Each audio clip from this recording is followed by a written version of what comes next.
नमस्कार फ्रेंड्स। आप लोगों का बहुत बहुत धन्यवाद है और भगवान से प्रार्थना है कि आप सभी लोग सुखी रहें और अपने कर्म पथ पर आगे बढ़ते रहें। अच्छे कर्मों के साथ आप लोग भगवान का भजन भी करते रहें, क्योंकि मेन शक्ति वही है। आप लोग कितना भी आगे बढ़ें। चलिए, मैं आज की धार्मिक चर्चा में महाभारत का एक छोटा सा प्रसंग आप सबको सुनाना चाहती हूँ। मेरे बहुत सारे भाई बहन जानते हैं और हमसे ज़्यादा जानते हैं। तो अगर कहीं मैंने सुना है या कहीं से पढ़ा है, तो अगर कहीं भी थोड़ी सी त्रुटि हो या गलतियां हो तो प्लीज़ आप उसे क्षमा करें और माफ़ करें मेरे अल्प ज्ञान को, कि भाई मुझे जो आता है, जो मैंने सुन रखा वो मैं आप लोगों में शेयर कर रही हूँ। तो अगर कहीं गलत हो तो आप कमेंट करके मुझे बताएं। तो चलिए हम स्टार्ट करते हैं। आपको देखिए, सब आज मैं सिर्फ घमंड या अभिमान के विषय में बात करना चाहती हूँ। तो हमारा बच्चा कहीं भी थोड़ा भी ऊंचा उठ गया, थोड़ा सा ऊंचा उठ गया, मैं बगल वाले पड़ोसी से ढंग से बात नहीं करती हूँ, किसी से मतलब नहीं रखती हूँ, क्योंकि भाई मेरा बेटा बेटी बच्चे सारे ऊंचे हो गए, मैं क्यों बोलूँ। मेरा हस्बैंड ऊपर है, मैं बगल वालों को, अपने रिश्तेदार नातेदार को लिफ्ट नहीं मारते लोग। लेकिन क्या है, इसी विषय में आपको बताना चाहती हूँ कि हमको अपने अगले पल का भरोसा नहीं है कि मैं इस अगले क्षण को जीऊंगी कि नहीं जीऊंगी। तो किस चीज का गर्व है, किस चीज के घमंड है, यही तो भगवान पूछते हैं कि भाई किस बात का घमंड कर रहे हो। बेटे पर, जो बेटा हो सकता है अगले क्षण ना रहे, बेटी पर हो सकता है अगले क्षण ना रहे, आप क्या लिखा के लाए हो कि नहीं वो जीवित रहेगा या आप जीवित रहोगे। तो किस चीज के घमंड। डाउन टू अर्थ, जमीन से जुड़ के रहिए। कभी भी अतिरिक्त घमंड, अतिरिक्त वार्तालाप, बहुत घमंड भरी ना करें, किसी दूसरे का दिल ना दुखाए। प्लीज, ये मेरी आप बच्चों से मेरे प्रार्थना है। आप ऊंचे उठते जाओ, ऊंचे उठते जाओ, उतना ही नीचे छूटते जाओ। मेरा तो यही मानना है। मैं आप लोगों को ये बताती हूँ एक छोटा सा उदाहरण देके कि देखिए, एक बेत का पेड़ होता है। इधर जगन्नाथ जी लोग, जब जो लोग जाते होंगे उड़ीसा साइड, उन्होंने देखा होगा, वहाँ जगन्नाथ, वहाँ बेत के पेड़ बहुत हैं। वहाँ पूजा करने वाले जब जाते हैं जगन्नाथ जी, तो वहाँ से बेत लेके आते हैं। तो ये बताइए, जब समुद्र या सारी नदियाँ बहुत तेज वेग से बहती हैं तो सारे पेड़ बहा ले जाती हैं, जड़ से उखड़ जाते हैं पेड़। जब नदियों का बहाव ऊपर से नीचे को आता है तो बहुत तेज होता है। इधर हरिद्वार, ऋषिकेश, यहाँ देखिए कि बगल में खड़े हो जाओ तो कान फटते हैं, इतनी तेज आवाज होती है गंगा जी की। तो चित्रकूट जाइए, मंदाकिनी को देखिए, जैसे लगता है रात में डर लग जाएगा। तो इतनी तेज बहती है नदियां, तो रास्ते में पड़ने वाले सारे पेड़ पौधों को गिराती चलती है। चाहे जितने बड़ी पेड़ हो, सारी जड़ें उखाड़ के फेंक देती है। लेकिन वहीं बेत का पेड़ खड़ा रहता है। क्यों बेटा, क्यों दोस्तों मेरे? इसलिए ना कि वो बहाव के साथ झुक गया। जैसे पानी आया तो वो ऐसे पानी के साथ ही बह गया, पानी निकला फिर खड़ा हुआ, फिर पानी आया फिर झुक गया, पानी निकला। तो वो झुका है इसलिए वो खड़ा है, और जो पेड़ खड़े हैं वो बह गए। तो हमें भी झुक के रहना है, क्योंकि हम सर्वसमर्थ नहीं है। सर्वसमर्थ एक शक्ति है। उसे आप क्या मानते हैं? गॉड मानते हैं, यीशु मानते हैं, क्या मानते हैं? प्रकृति मानते हैं, कुछ तो मानते हैं आप। कोई तो है ऐसा जो हम लोगों से ज्यादा शक्तिशाली है। हम बूढ़े होते जा रहे हैं, बच्चे बड़े होते जा रहे हैं। ये प्रक्रिया कहाँ से हो रही है, आज तक डॉक्टर भी नहीं समझ पाए कि ऐसा क्यों हो रहा। रोक दे मेरी जवानी, रोक दे आपका बचपना, रोक दे मेरा बुढ़ापा, नहीं कर पाए ना, बढ़ता जा रहा। कौन कब मर जाएगा कोई नहीं जानता, बड़े से बड़ा डॉक्टर नहीं जानता कि अगला क्षण क्या होगा। अभी आप लोगों ने खुद देखा होगा, इसी कोरोना काल में अग्रवाल डॉक्टर थे दिल्ली के, कितना बेचारे लॉकडाउन में इसके कोरोना के विषय में बताते थे, ऑन स्पॉट खत्म हुए। नहीं जानते थे ना कि मैं मर जाऊंगा ना अपना इलाज कर पाए, क्योंकि सारा सबसे बड़ा डॉक्टर, सबसे बड़ा राजनीतिज्ञ, सबसे बड़ा धर्मात्मा तो ऊपर बैठा है, जो हमारे पल पल का लेखा जोखा लिखता है। तो मेरी आप लोगों से यही रिक्वेस्ट है कि आप लोग डाउन टू अर्थ रहिए। गरीब को गरीब समझिए, दुखी को दुखी समझिए, परेशान को परेशान समझिए। तभी भगवान की नजरों में आप चढ़ेंगे और उन्नति करते जाएंगे, सीढ़ी दर सीढ़ी, सीढ़ी दर सीढ़ी। अच्छे काम पहले करिए, बुरे काम छोड़िए।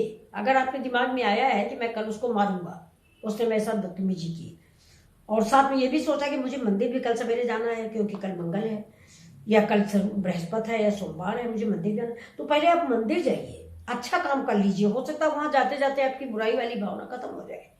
ये इसमें आपने सुना होगा कि जब रावण मरने लगे तो रामचंद्र जी ने लक्ष्मण को भेजा कि जाओ, इतना बड़ा राजनीतिक भारत से उठ रहा है तो कुछ उससे राजनीति की शिक्षा ले लो। बहुत बड़ा राजनीतिज्ञ था रावण, कुछ गलतियां की नहीं, वो राज्य उसका अमर होता। उन्हीं गलतियों की वजह से रामचंद्र जी को उसको मारना पड़ा। तो जब लक्ष्मण जी गए तो पैरों के पास खड़े हो गए, अरे सर के पास कहला मैं तुमसे ज्ञान लेने आया हूँ। उस समय भी उसको घमंड था, उसने कहा नहीं, शिष्य जो है वो पैरों के पास खड़ा होता, सर के पास शिष्य नहीं खड़ा होता। तुम शिष्य बन के आए हो, याचक बन के आए हो, पैरों के पास खड़े हो।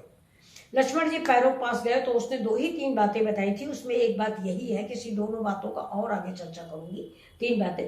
पहली बात उसका यही था जो मैंने अभी आपको पहले बताया कि अच्छे काम पहले करें, बुरे कामों को टालते रहें। क्योंकि उसने कहा कि मैंने ये सोचा था कि मैं स्वर्ग में सीढ़ी लगाऊंगा और सीधा लोग आएंगे जाएंगे। वो काम मैंने नहीं किया, पहले सीता हर लाया, किसी दूसरे की पत्नी को मैं हर लाया। तो उसी के चलते, उसी पाप के चलते मैं मर रहा हूं आज। और पूरा रखपुर कोई जगह 1 लख पूत 1.25 लाख नाती ता रावण घर दिया न बाती। 1 लाख बेटे थे, 1.25 लाख नाती थे, उस घर रावण के घर में कोई दिया जलाने वाला नहीं बचा, क्योंकि उसने पहले रामचंद्र जी से विरोध कर लिया, परमपिता परमात्मा से विरोध कर लिया, और कहाँ सीढ़ी लगवाने जा रहे थे वो काम पीछे रह गया और मर गया। तो पहले आप अच्छे काम करें। एक सीख तो ये मेरी है, आप लोग माने इसको। दूसरी सीख ये है कि गर्व ना करें कि मैंने आज ऐसा किया, मैंने आज वैसा किया। नहीं, महावीर हनुमान जी का नाम महावीर क्यों पड़ा, आप लोग बताइए। भाई सभी लोग लड़ाई में थे, अंगद थे, वो क्या नाम जामवंत थे, नल नील थे, सभी थे। हनुमान को क्यों महावीर की पदवी मिली? भाई इनको महावीर की पदवी मिली ना, लेकिन क्यों? देखिए इनका नाम क्या है, हनुमान है। मान का हनन करने वाले, उनके अंदर किसी तरह का मान अभिमान था ही नहीं, तभी वो महावीर कहलाए। हम लोग एक छोटा सा काम करके आते हैं, बताते हैं कि आज मैं उधर गया, वो ऑटो वाले को रास्ता नहीं मिला तो मैंने रास्ता बताया, बहुत बड़ी बात हो गई, जैसे मैंने उसको रास्ता बता दिया। हनुमान जी लंका गए, लंका जला के आए, सीता जी का पता लगा के आए, लेकिन रामचंद्र जी से क्या कहते हैं कि नहीं प्रभु, सब आपने किया है, मैं किस लायक हूं, मैं तो बंदर हूं, इस डाल से उस डाल उछलता हूं, सब आपकी कृपा है। सुंदरकांड आप पढ़िए, सुंदरकांड में कहीं भी अबे तबे का प्रयोग नहीं है, न सठ का प्रयोग है, न किसी चीज का। इनकी पूंछ जला दी गई, इनका बदन जला दिया गया, इनको बांध दिया गया, ब्रह्म शक्ति का प्रयोग किया गया, लेकिन हनुमान जी ने कहीं भी रावण की इज्जत के खिलाफ एक शब्द नहीं बोला कि तुम नीच हो या सठ हो, कुछ भी नहीं बोला। वही आगे चल के आप किष्किंधा कांड पढ़िए और उसमें अंगद रावण संवाद है, उसको देखिए। अंगद ने सठ छोड़ के कुछ कहा ही नहीं रावण को, सैकड़ों बार रे सठ नीच सैकड़ों बातें आएंगी। वो भी भक्त थे राम के, हनुमान जी भी भक्त थे, लेकिन सुंदरकांड इतना बड़ा हो गया, लेकिन हनुमान जी ने कभी अपशब्द नहीं कहा। ये आप लोग रिपीट करके देखिए, सुंदरकांड पढ़ लीजिए और किष्किंधा कांड पढ़ लीजिए और देखिए मेरी बात सही है कि नहीं है। सुंदरकांड में एक बार भी किसी तरह का अपमान सूचक शब्द रावण को हनुमान जी ने नहीं कहा, और अंगद किष्किंधा कांड में अंगद रावण संवाद में सैकड़ों बार इन शब्दों का प्रयोग किया गया है। तो ये उनकी महानता थी, इसीलिए वो महावीर कहलाए। जीवन में कभी भी घमंड नहीं आया, किसी चीज के घमंड नहीं आया कि मैंने इतना सब कुछ कर दिया। नहीं, उन्होंने तो भगवान के पैर देखे, माता रानी के पैर देखे, बाकी कुछ देखा ही नहीं। इसी क्रम में आपको मैं बताऊं, जब रावण को मार के रामचंद्र जी अयोध्या के लिए चले तो विभीषण ने उसको एक पुष्पक विमान भगवान को भेंट किया। उस पुष्पक विमान की ये खासियत थी कि उसमें एक सीट खाली रहती थी। 100 आदमी बैठ गया तो भी एक सीट खाली, 101 बैठ गया तो भी एक सीट खाली, मतलब एक सीट खाली रहती थी। उस पुष्पक विमान को वरदान था। तो जब वो लोग अयोध्या आए पुष्पक विमान से बैठ के, तो जब यहाँ आए तो सब राजा, जब रामचंद्र जी को रामराज्य हुआ, राजा बनाए गए रामचंद्र जी, तो सभी लोग अपना भेंट देने लगे राजा को। राजा को उपहार स्वरूप दिया जाता है, जैसे आप लोग अपने अधिकारियों को देते हो, हैं, होली दिया, दिवाली दिया, या अपने से बड़े को देते हो, सास ससुर को देते हो, माता पिता को देते हो, वैसे राजा को भी गिफ्ट दिया गया। तो राजा को सभी लोग सब कुछ देते रहे। विभीषण ने सोने से भरा थाल दिया, मोती माणिक का हार दिया रामचंद्र जी को। रामचंद्र जी ने वो हार उठा के हनुमान जी के गले में डाल दिया। हनुमान जी नीचे पैरों में बैठे थे, उनके गले में डाल दिया। उन्होंने हार देखा और ऐसे उठा के देखते रहे, पूरा हार ऐसे ऐसे करके देखते रहे, ऐसे सारी मोतियां देख डाली। जब देख डाली तो फिर इस किनारे से उसको चबाना शुरू किया, ऐसे फोड़ देते थे, हाथ ले लेते, देख लेते थे। ऐसे सारे माला, जब आधा माला टूट गया, विभीषण तो बड़े परेशान कि ये तो मोती माणिक का माला तोड़े डाल रहा है, तो ये बंदर है क्या जाने। तभी से कहावत हो गई कि बंदर क्या जाने अदरक का स्वाद वाला हाल, कि वो माला तोड़ते चले जा रहे हैं, माला तोड़ते चले जा रहे हैं। तो विभीषण ने कहा कि हनुमान जी, दाना होकर कर रहे दानाई का काम, कि इतने समझदार होके दानवी काम कर रहे हो, क्यों माला तोड़े डाल रहे हो दांत से चबा चबा के। तो हनुमान जी ने कहा कि कौन सा माला, मैं तो इस मोती के अंदर अपने प्रभु को ढूंढ रहा हूं। सुनिए, आंसू आ जाते हैं आंखों में। उन्होंने कहा बिना प्रभु की यह मोती मेरे लिए व्यर्थ है। ये मोती माणिक हो या हीरा हो या वो डायमंड हो, नीलम हो, मेरे लिए सब व्यर्थ है। अगर इसमें मेरे प्रभु नहीं विराजमान तो ये मेरे लिए व्यर्थ। तुम्हारे लिए ये मोती माणिक है, मेरे लिए बिल्कुल व्यर्थ है। अगर इस मोती को तोड़ने के बाद भी इसके अंदर मेरे प्रभु के दर्शन नहीं है तो मेरे प्रभु तो इस मोती के अंदर कहीं है ही नहीं, तो मैं क्या करूंगा। ये करोड़ों का है तो भी मेरे लिए व्यर्थ है। और उतार के उन्होंने फेंक दिया। तो ऐसी भक्ति थी, ऐसी शक्ति थी कि सभी लोगों को भगवान ने यथा योग्य विदाई कर दी कि अब बहुत दिन हो गया, सब लोग अयोध्या छोड़ो, विभीषण तुम लंका देखो, सुग्रीव तुम अपना किष्किंधा देखो। अंगद कहे मैं नहीं जाऊंगा, मेरे पिताजी आपको दे गए, आखिर समय पे हाथ पकड़ा गए हैं।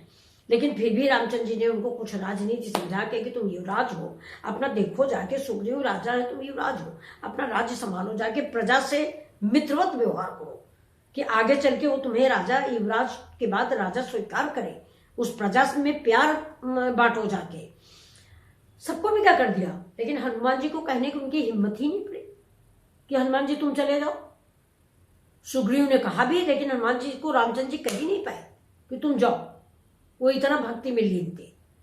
तो मुझे ऐसी भक्ति चाहिए, हमारे अंदर ईश्वर से प्रार्थना करें कि मुझे हनुमान जैसी भक्ति की शक्ति दो कि ये माला न दिखे, इसके अंदर ईश्वर दिखे। और जिस दिन इसके अंदर मुझे ईश्वर दिख गए और मैं ईश्वर में हो गई, उसी दिन शरीर जो है भगवान के चरणों में लीन हो जाएगा। तो वही मैं अपने बच्चों से प्रार्थना करती हूँ कि बच्चों, घमंड कभी न करना, अच्छे कार्य पहले करना। अब इसी प्रसंग में मैं आपको बताती हूँ, एक बार भाई महाभारत के युद्ध हुआ, उसमें अर्जुन ने सारी सब पांडवों ने, मतलब अर्जुन क्या पांडवों ने, इसके विषय में भी मैं पूरा महाभारत की कहानी आपको सुनाऊंगी। असल में मेरी माँ जो थी वो बहुत विदुषी महिला थी, तो उनको रामायण का बहुत ज्ञान था। लेकिन मेरे फादर जो थे, वो जो थे, उनको महाभारत का बड़ा ज्ञान था। तो महाभारत की बातें जब हम 9th 8th में थे तो सब लोग रामायण महाभारत, तब घर में टीवी और ये क्या कहते हैं मोबाइल, इसका युग था नहीं। तो शाम के टाइम सब पूरे बुजुर्ग बैठते थे, बच्चे बैठते थे, औरतें कहानियां राजा रानी की सुनाती थी, दादी वगैरह। लेकिन ये फादर, ग्रैंड फादर, ये सब लोग रामायण महाभारत ऐसा बच्चों को ज्ञान दिया करते थे। तो उसी में मेरे पिताजी ने एक बार बताया था कि भाई जब महाभारत के युद्ध हुआ, कौरवों की 18 चौड़ी तल खत्म हो गया और ये लोग राजा बन गए, पांडव लोग, तो अर्जुन को कहीं ना कहीं से गर्व में आया कि मैं कितना शक्तिशाली योद्धा हूं, मैंने सब कुछ खत्म कर दिया है और आज पूरा इंद्रप्रस्थ क्या, पूरा भारत में राज कर रहा हूं। अब ये बात वो गर्वहारी है, उनसे कैसे छिप सकती है। उन्होंने समझ लिया इनके दिल की बात कि उतनी सेना मारने का इनको गर्व हो गया है। अब उन्होंने उस बात को मन में रख ली। ये नहीं था कि टिट फॉर टैट, फैसला ऑन द स्पॉट, नहीं, मन में रखा कि जब मौका आएगा तब इस चीज को मैं निकालूंगी। हमको कोई बात बुरी लगी, मैं मुंह पर ठोक दूं कि ऐसा क्यों किया, नहीं, उन्होंने मन में रख लिया। भगवान है ना, वो हमको कहाँ मिल पाएगी शक्ति। इसके बाद अपने घर गए तो रुक्मिणी वहां सजी बिजी बैठी थी, तो रुक्मिणी ने भी यही बात मन में थी, रुक्मिणी के भी। तो रुक्मिणी ने कृष्ण से पूछा कि क्या सीता मुझसे ज्यादा सुंदर थी। तो कृष्ण ने कहा इसका जवाब तो कोई एक देगा। तो कहना अच्छा, बुलाओ जो इसका जवाब देगा। कहना अच्छा। इसके बाद कृष्ण का एक यंत्र था, आप लोग जानते होंगे, चक्रधारी कहे जाते हैं, तो उनके पास चक्र था।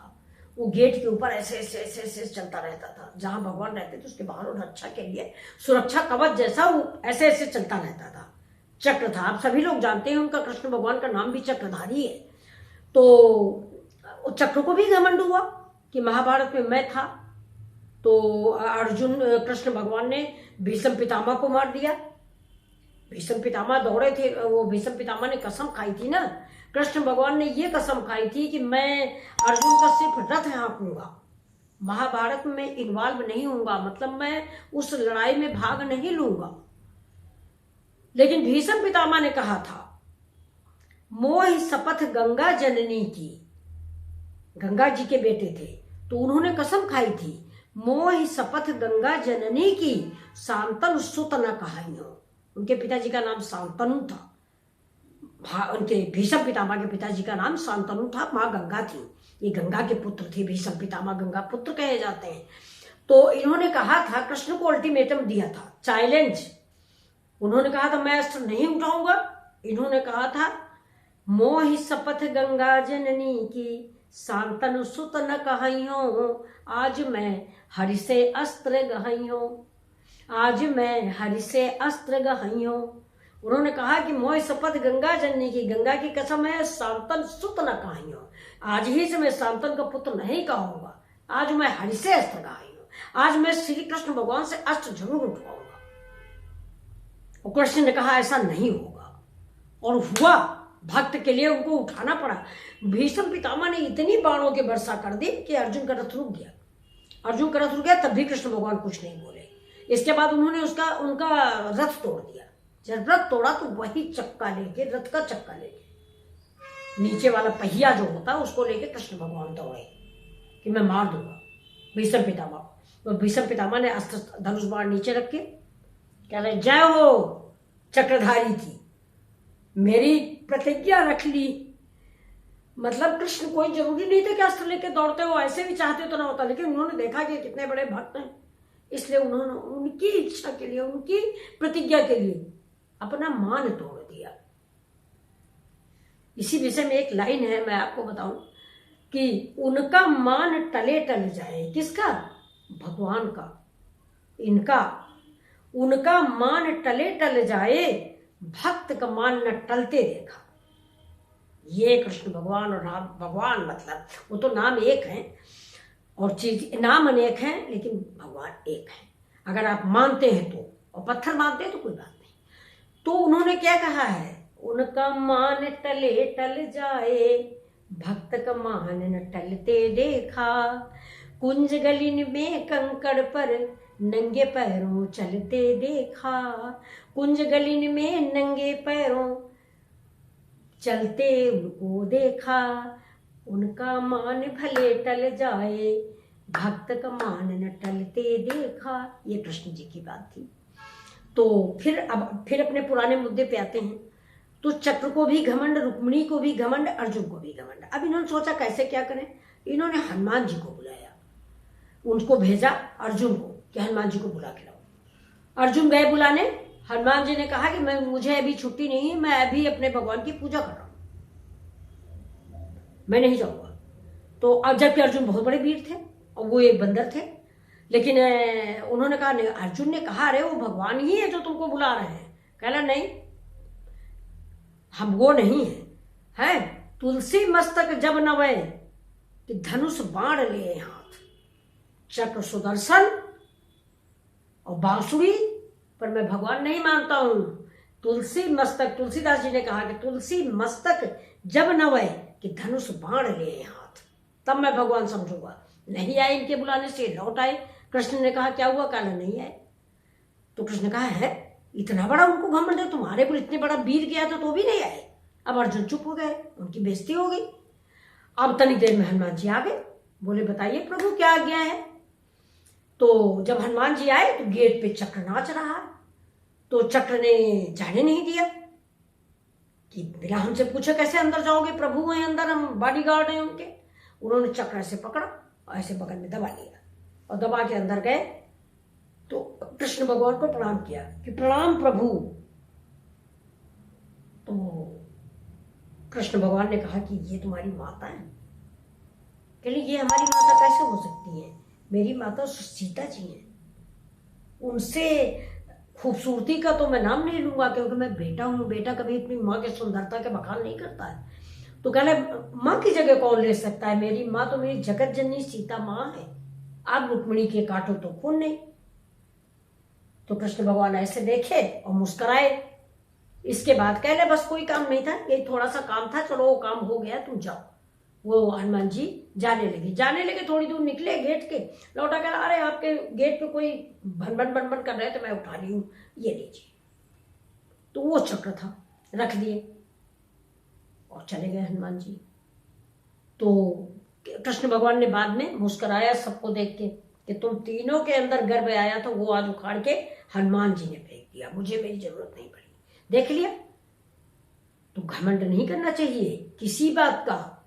एक बार इन्हीं के कृष्ण भगवान के देखते हैं, वीडियो लंबा हो क्योंकि मैं बात करने लगूंगी तो बहुत लंबा हो जाता है मेरा वीडियो। चलिए आज फिर अगले दिन किसी दिन और बात करते हैं, बहुत लंबा वीडियो हो गया। तो चलिए नमस्कार। मेरी कोई भी त्रुटि हो तो उसे माफ कीजिएगा।